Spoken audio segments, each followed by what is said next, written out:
Hello, and welcome to the Library of Congress. I'm Marie Arana, the Literary Director of the Library of Congress. It's my very great pleasure to welcome you back to National Book Festival Presents. Thank you for joining us today as we launch the 2021 season of National Book Festival Presents, the library's premier series on recently published books, the conversations they inspire, and the ways they connect to this library, your library. For every possible book, the Library of Congress has something to show you: a story, a picture, a document, a relic, a starting place. We're here to make those connections for you. So please stay with us until the very end of the session to hear how these stories connect to primary sources housed right here at your National Library. I'm very pleased to introduce this particular program, which celebrates African American History Month, a legacy we address throughout the year, but mark especially in February. Today, we present two books on leaders who represent seeming opposites in American civil rights history: Malcolm X and Martin Luther King Jr., passionate champions of racial equality who came at that singular mission in startlingly different ways. Our speakers today are Tamara Payne, co-author of The Dead Are Arising: The Life and Death of Malcolm X, and Peniel Joseph, whose most recent book is The Sword and the Shield: The Revolutionary Lives of Malcolm X and Martin Luther King Jr. Moderating their discussion is Eric Deggans, a prize-winning correspondent of National Public Radio and the author of a very good book about the relationship between the media and the public on matters of race. It's called Race Baiter. Eric Deggans, it's wonderful to have you back with us here at the Library of Congress. Take it away, Eric.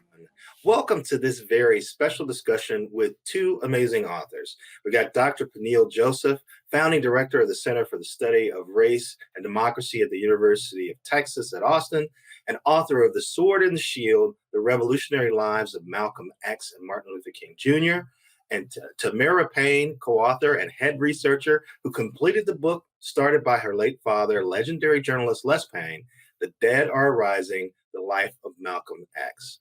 Thanks to both of you for joining us here for the kickoff of this 2021 edition of the National Book Festival Presents series. Now, a year and a half ago, I moderated a panel in person featuring your mentor and friend, Peniel, Henry Louis Gates Jr. What a difference 18 months can make. We're all stuck in our homes in different places, but I am so glad that you guys were able to join us here. So let's get started. As someone who has found it excruciating to write a book, I am amazed and in awe of what you guys have accomplished as authors. So I'm always interested at first in what inspired you to start work on the book that we're talking about at hand. So Peniel, why don't you start? Why this book and why now? Thank you, Eric. And it's a real privilege to be with Tamara here as well. I so enjoyed The Dead Are Arising. I've been obsessed with the Black radical tradition ever since I was a young boy. My mom I'm the proud son of Haitian immigrants. She's 81 years old, labor activist, 1199, hospital worker, East 92nd Street in New York City, born and raised in Queens and Brooklyn, New York. And I was on picket lines in elementary school. And I heard about Malcolm X. I heard about Bayard Rustin, Angela Davis, Ella Baker, Fannie Lou Hamer. And so I've been interested in this period my whole life. I've written previously about the Black Power movement, wrote a biography of Stokely Carmichael. And the deeper I got into the movement, the more I came back to Malcolm X and Martin Luther King Jr. as these iconic figures. And so I wanted to write a book that really braided their lives together. But my own research made it seem to me apparent that they were much more convergent rather than divergent. They were two sides of the same revolutionary coin. And that's what the inspiration for the book was.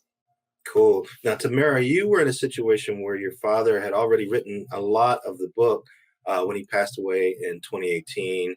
You were the lead researcher for it, so you were there with him step by step.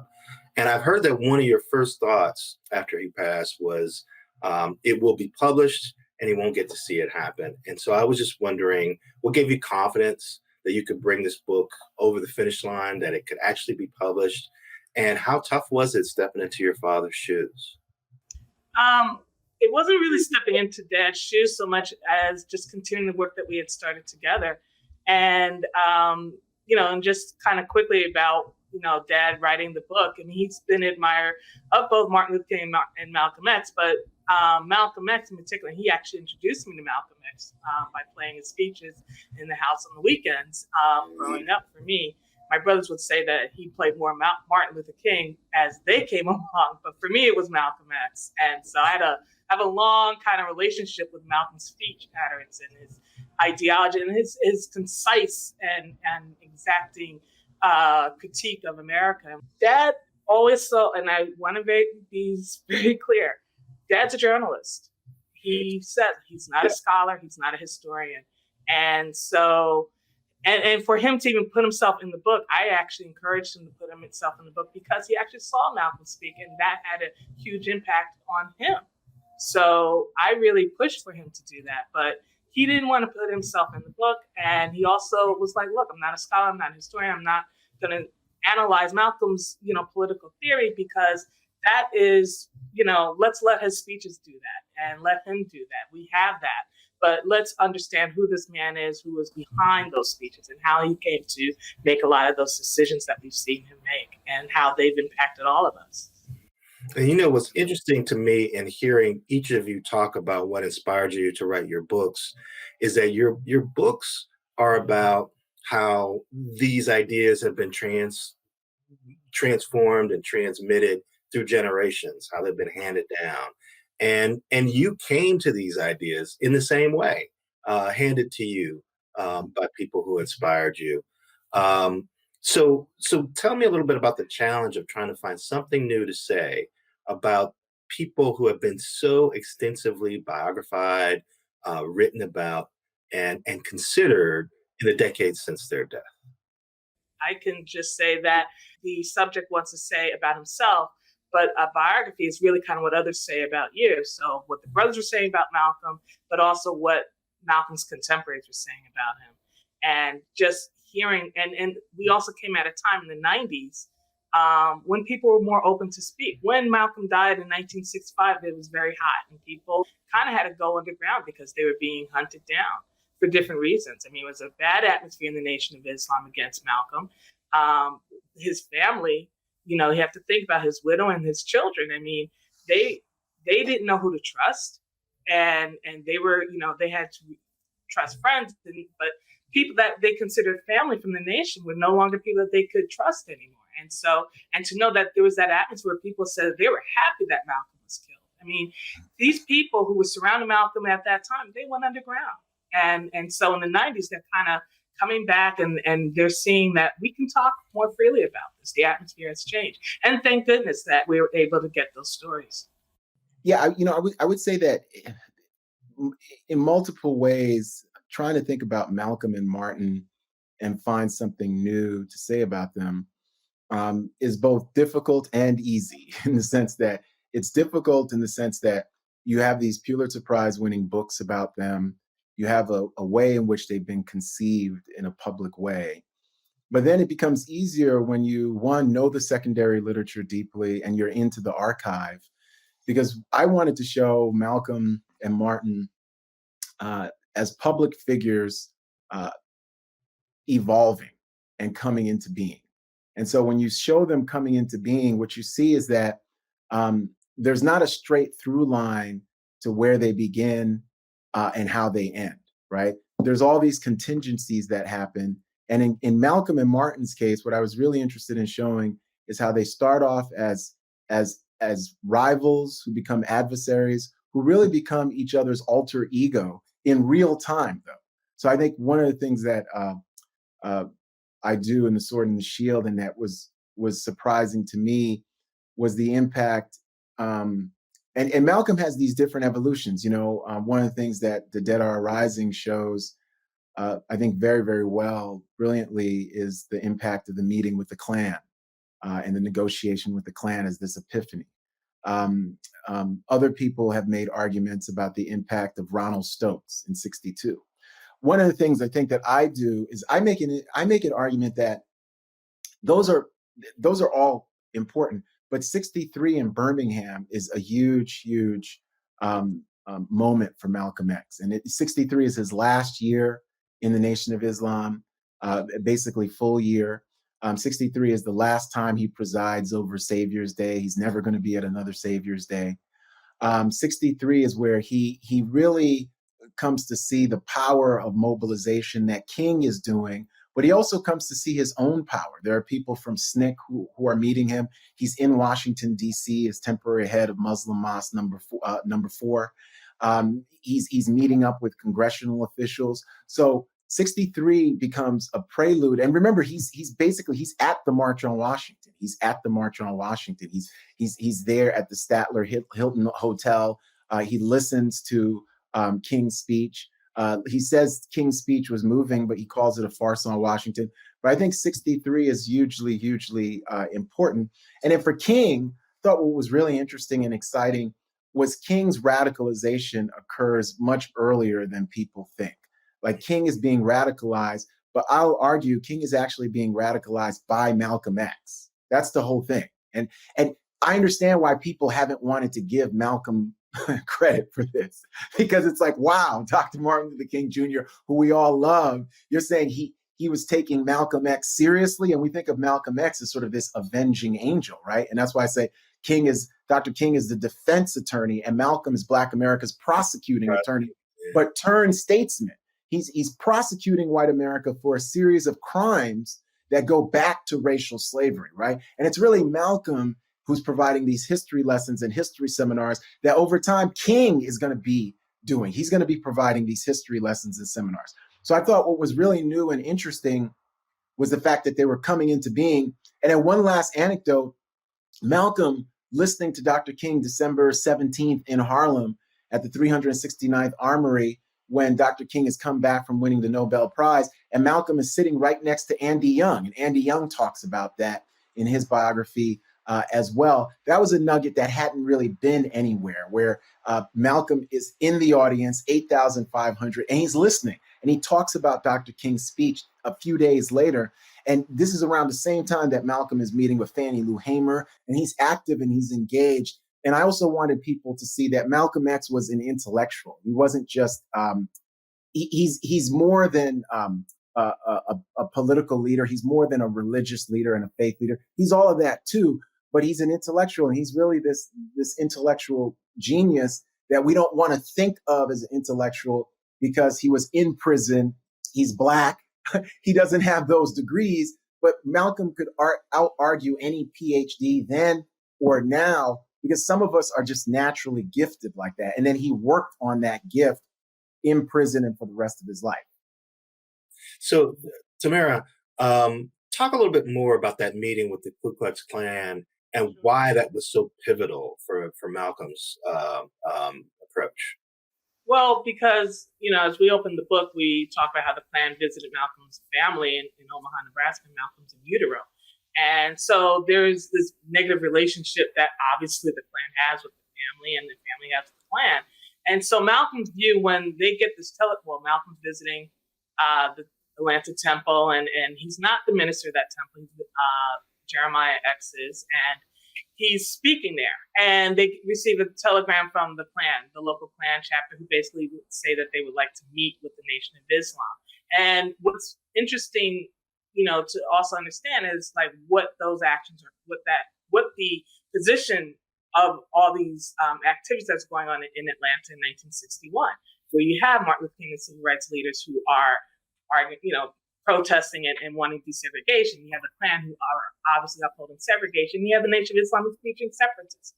And the Klan is seeing that perhaps that they can have an alignment with the Nation of Islam against Martin Luther King. They see Martin Luther King as a huge threat to their lifestyle, and they want to go after. They want some alignment. What better way to use than people who look like Martin Luther King to go after them? So they approached the Nation of Islam. Malcolm and Jeremiah are not the leaders. They have to go and speak with Elijah Muhammad.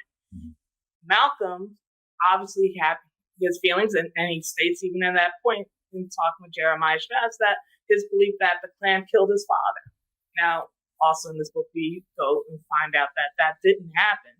but the belief he holds to the day he dies, and that's been confirmed by his brothers. But they also said that people, the other siblings didn't believe that. Yeah. But yes, Malcolm holds this belief. So these are these feelings that Malcolm has against the Klan. We are not to align with them. Any kind of relationship with them is an unholy alliance. And he wants to have a face-off, a confrontation. And Elijah Muhammad wants to see what they can negotiate. And that starts the rift. I mean, Malcolm just sees it as wait a minute. We're preaching separation. We don't want to mix. We don't want anything to do with these people. And yet you're going to have negotiations with them? Like, that never sat right. And even when we have that Lincoln Rockwell comes to the nation in their meetings, he's not happy about these things. I mean, Malcolm has, he wants, under the Nation of Islam, he's definitely with, let's separate and we have our own, we believe in ourselves. And so this starts that rift for Malcolm, and it just kind of grows after that. And this starts that he starts to have to look at the philosophy of where he stands and how they can fight for the dignity of Black people, as Peniel Joseph talks about in his book, with the philosophies of both of these icons. But fighting for the dignity of Black people, but how do you do that with people who are your enemies, the white supremacists? So. Exactly. I was struck by the passage in the Dead Are Rising where you described the lynching of Will Brown in Omaha, and what struck me about it was how close it was to the attack in the Capitol that we just saw in January. These opportunistic white politicians and power brokers using white grievance to whip up this mob that then attacks a Capitol building. And if they had gotten their hands on Pelosi or Pence, probably would have done what they did to the mayor of Omaha, and then not really getting punished for it. And so I wonder, does this just show that this is something that happens again and again, and we're not aware of how much history repeats itself? Or, what do you take from seeing how a classically brutal lynching, tracks so closely to something that we just experienced like a month ago? I think for me, in dealing with this book and promoting The Dead Are Rising in particular, I always say that we have to learn from our history. We have to understand these things. There are a lot of people who don't even know that the Will Brown lynching happened. They don't understand the Red Summer of 1919. They don't understand that there's that this is a constant in our lives, and that police brutality, the constant killing of Black people by authorities. This is, and now, I argued with somebody about, so they're trying to tell me that hasn't it gotten better? I said, when we first were born, the authorities were turning fire hoses and German shepherds on peaceful protesters. Now we turn on the news and we're watching Black people being shot in the back by the authorities. So how is this better? And it's because people aren't really looking at how this has been happening constantly, and that they want to say that Martin and Malcolm were in the past, slavery is in the past. We have a clean break from that. And my argument is that we're making mistakes if we don't look at this now in real time. We're making mistakes, and look, no matter what we're flawed people. We're going to make mistakes, but let's make new ones. Don't make the same mistakes. Repeat the same actions. It would be horrendous. We already are repeating the summer of 1919 when you see this police brutality happening all over the country. So why aren't we stepping up and saying enough of this? And we have to make sure we make those connections. And that's why this book, to me, is important. And was so important that we put not just Malcolm and what he in his life, but the context of his life, the context of which he was taking these actions in. So, Peniel, I know you're working on a book about the Third Reconstruction, and you've been thinking about these issues. I also wanted to ask you, I'm sure people come to you after reading The Sword and the Shield and say, how can I apply what's in this book to what's happening now, to understanding what's happening now? So maybe you could talk about both of those things. Yeah, absolutely. One of the things I think Eric and Tamara, we're right now living and experiencing America's Third Reconstruction. And when we think about what does that mean, I think that we can utilize some bookmarks. In 2008, the election of Barack Obama as this huge, significant watershed. But then there's these striking juxtapositions that really echo the first and second Reconstructions. You get Tea Partiers and birtherism. You get Black Lives Matter 1.0, even against the backdrop of a first Black president. And Michael Brown and Sandra Bland and Corinne Gaines and these Black women and men and boys and girls who are being brutally murdered, assaulted by both law enforcement and vigilantes. And then you get the rise of Trumpism. And then, of course, 2020 as this year of racial and political reckoning with COVID-19 and BLM 2.0, the most racially divisive election in American history. And then the insurrection on January 6th. And so in a lot of ways, and I would also add Warnock and Ossoff and winning Georgia and Stacey Abrams. So when we think about these peers, just like Malcolm and Martin, where Malcolm and Martin fit into all this is that they're part of America's second Reconstruction. The first Reconstruction is really 1865 to 1896. I push back against historians who stop Reconstruction after the withdrawal of federal troops from the South because of the 1876 election and the compromise of 1877.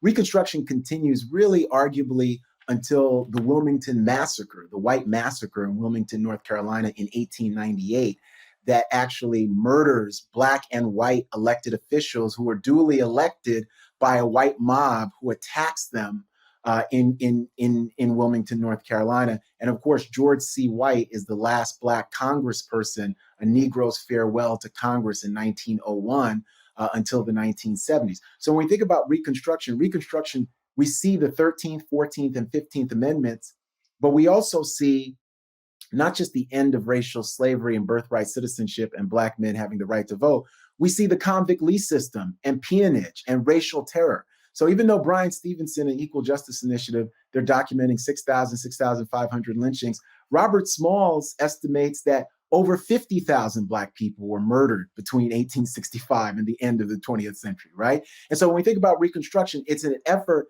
to reimagine American democracy, but white supremacy wins both the political war, the policy war, and the narrative war with the lost cause, the resumption of the Klan by 1915, and then the racist pogroms in the early 20th century. Where Malcolm fits in is really even a couple of decades before he enters the stage. It's like what Tamara was saying about Garveyism.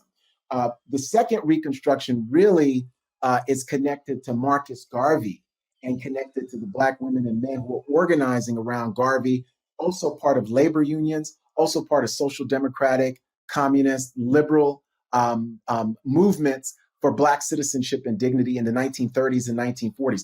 Garvey's peak was the 1920s, but there's going to be so many Garveyites who continue to reinvent themselves in organizing, civil rights organizers, Black women who are church organizers. Some people are Garveyites and Muslims and Christians and Baptists, because Black people, we always do an all of the above strategy.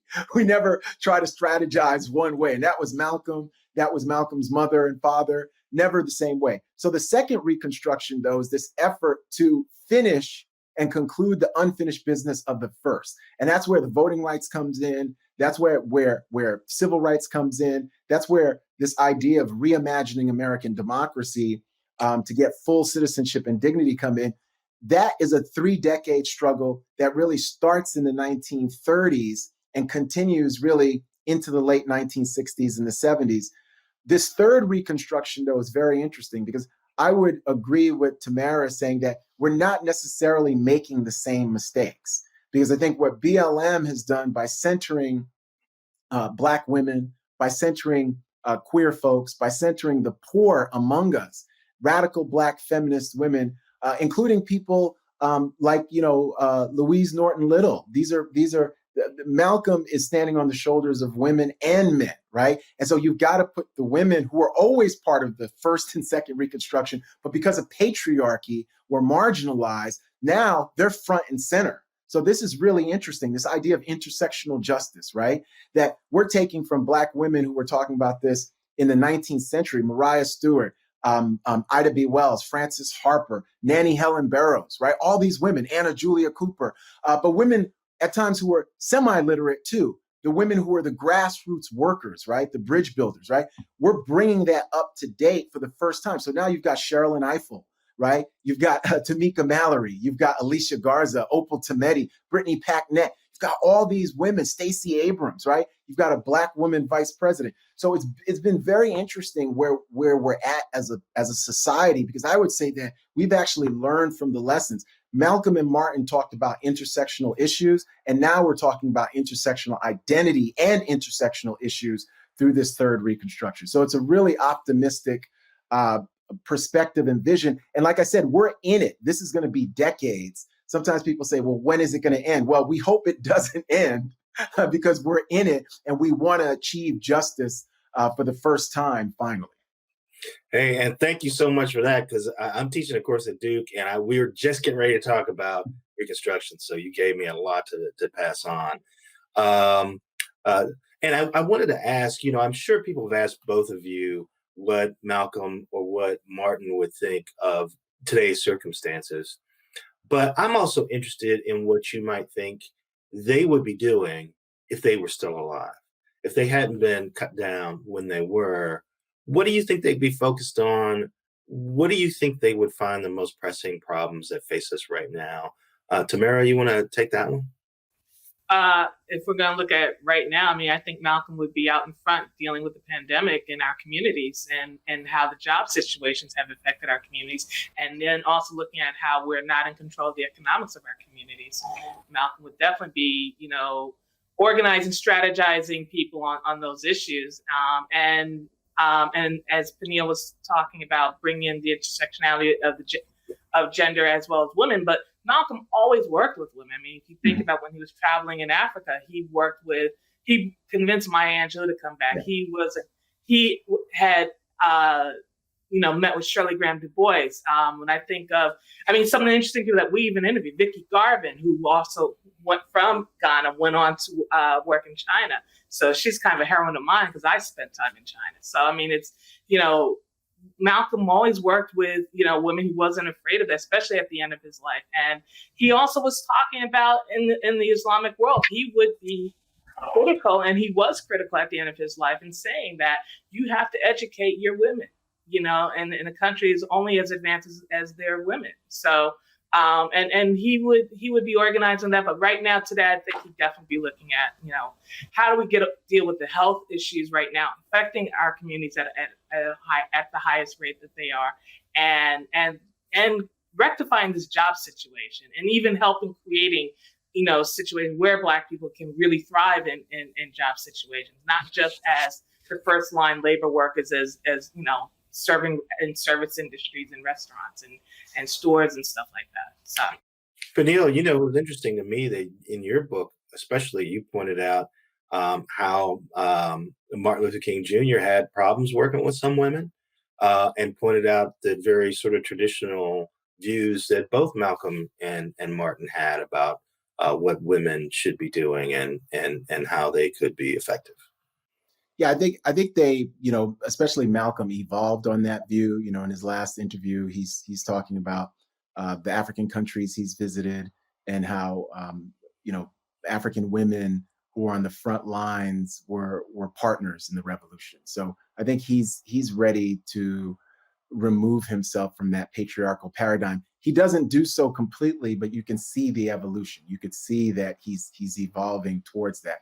I think King has a steeper hill to climb there because of what's happening professionally for him and personally in terms of issues of patriarchy. But I think he would have been open. I think right now, King would be on the front lines of getting a universal basic income and eradicating poverty and redistributing wealth in the United States at the corporate and earned income level, just individuals and corporate. And Malcolm would be all about, in addition to the pandemic for both of them, ending mass incarceration. So Malcolm would be leading the defund the police movement and abolish prison movement. So I think that and they would both connect those movements for universal basic income, defund the police, abolish prison, to really a global human rights movement. So King called for a beloved community. Malcolm called for a human rights movement. You know, Malcolm believed in human dignity, and he said the way in which we were going to get human dignity was by ending world white supremacy. So Malcolm's the boldest critic, the most candid critic of white supremacy in our history.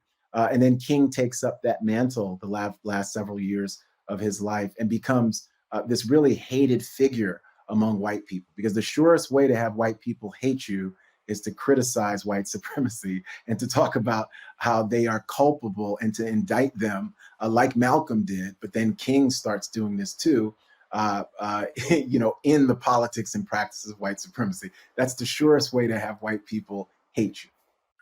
We're at a moment where people cannot agree on facts, and you guys have both written books filled with them. So, what advice do you have for sort of navigating this moment where you want people to learn from the facts that you've unearthed in your book, but we're at a point where people can't even agree that an election was held and was free and fair, even after 60 some court decisions? Peniel, you want to take that one? Yeah, I think that both of these books provide deep historical evidence and an archive to contextualize both the past and the present. And so all you can do is hope that we get to a point where facts matter, evidence matters, the truth matters. But because, again, we are living in this third Reconstruction, we've always had parallel interpretations of American history and reality. We've always had QAnon and versions of Fox News. We called it the Lost Cause. We've called it massive resistance, the alt-right, the Klan, White Citizens Council. So that's always existed. We're just now, we've amplified the power of those people, but that's always existed historically. So this is not new. These lies that white supremacy feeds on is not new. And all we can do is be steadfast and speak our truth and tell our truth to our own children and our own communities, and hope that that truth creates ripples of hope outward. Tamara, what do you think? I think it helps that, you know, Martin and Malcolm are in particular are huge, interesting people that people are still interested in. And that starts the interest of getting people to start reading about that. And then through these books, I mean, learning more even about W.B. Du Bois and NAACP, and learning about Marcus Garvey, and even, you know, they're infighting with that. And then also tracking, you know, look, Marcus Garvey sat down with the Klan also. And what was that about? And what did that time, you know, what came out of it, but what was going on also at that time? It's important to understand, as Peniel Joseph's, as historians do, is, you know, really give us the historical context of this is not new. We've always had this. But now, just as we're saying that white supremacists have the underground white supremacists have a platform to be louder, we also have a platform to be louder also to talk about these issues. And we are doing that. So it's just Great. talks louder.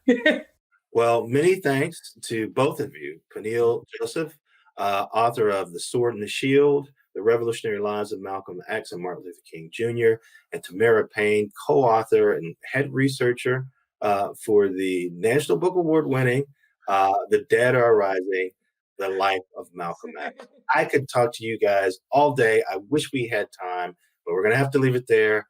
And thank you so much for joining us. Thank you. Thank you. Many thanks, Eric, Tamara, and Peniel. What wonderful insights into these two giants of racial justice. And now, as promised, to tell you a bit about how these books about King and Malcolm X connect to collections at the library, please welcome Adam Sylvia and Micah Messenheimer from the Prints and Photographs Division of the Library of Congress. Adam, Micah, over to you. Thank you, Marie. My name is Adam Sylvia. I'm a curator of photography at the library. The library's Prints and Photographs Division is home to an estimated 16 million images.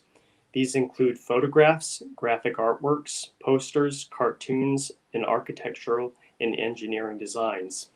The library's picture collection is international in scope, but especially strong in visual materials that reflect the lives, interests, and achievements of the American people. The library has a long history of collecting visual materials that document the experiences of African Americans. Among these are early photographs by Black creators like Augustus Washington and Francis Grice, as well as the W.E.B. Du Bois albums from the 1900 Paris Exposition. The library preserves the family collection of Washington, D.C. portrait photographer Robert H. McNeil, Gordon Parks's photography of the Farm Security Administration, and documentation of the Civil Rights Movement by Bob Adelman, Danny Lyon, and Ernest Withers, among others. It also holds Rosa Parks's family photographs and the visual materials collected by the NAACP. So I'm Micah Messenheimer, also one of the photography curators at the library. So building on what Adam said, the most extensive visual documentation of the civil rights movement from the 1950s to the 1970s is held in the Princeton Photographs Division's large news and photojournalism archives. The U.S. News and World Report magazine photograph collection, in particular, has a wealth of rights-free images with notable coverage of events in Washington, D.C. by their staff photographers. So as Peniel Joseph had noted in his discussion, Malcolm X and Martin Luther King were both in Washington, D.C. during 1963 and 1964. Surprisingly, the two men met on only one occasion in their lifetimes, on March 26, 1964, at a press conference following Senate debate on the Civil Rights Act of 1964. Longtime U.S. News photographer Marian Tricosco was there to document the hearings when the brief encounter between the two occurred.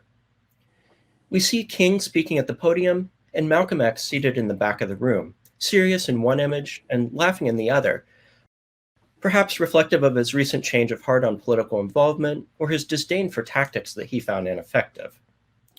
In the final photograph, we see the two talking together, after Malcolm X made a point of stopping King in the hallway outside the Senate chamber. Their discussion was brief and concluded with a handshake. "Well, Malcolm, good to see you," said King. "Good to see you. I'm throwing myself into the heart of the civil rights struggle," was Malcolm X's reply. In addition to historical photographs like these, the Princeton Photographs Division also actively collects contemporary pictures of African Americans by photographers such as Dawood Bey, Sean Walker, Dave Giordano, and Camilo Vergara. Vergara, born in Chile, now based in New York, has been photographing in cities across America for half a century. His journey has taken him through African American communities in Baltimore, Chicago, Detroit, Harlem, and Los Angeles. His photographs bear witness to the perseverance, ingenuity, and pride that characterize the people living there. Among Vergara's repeated subjects are photographs of murals and street art. Thematically, these photographs draw upon his interest in revealing contradictions of beauty and cultural expression that arises from disinvestment and segregation.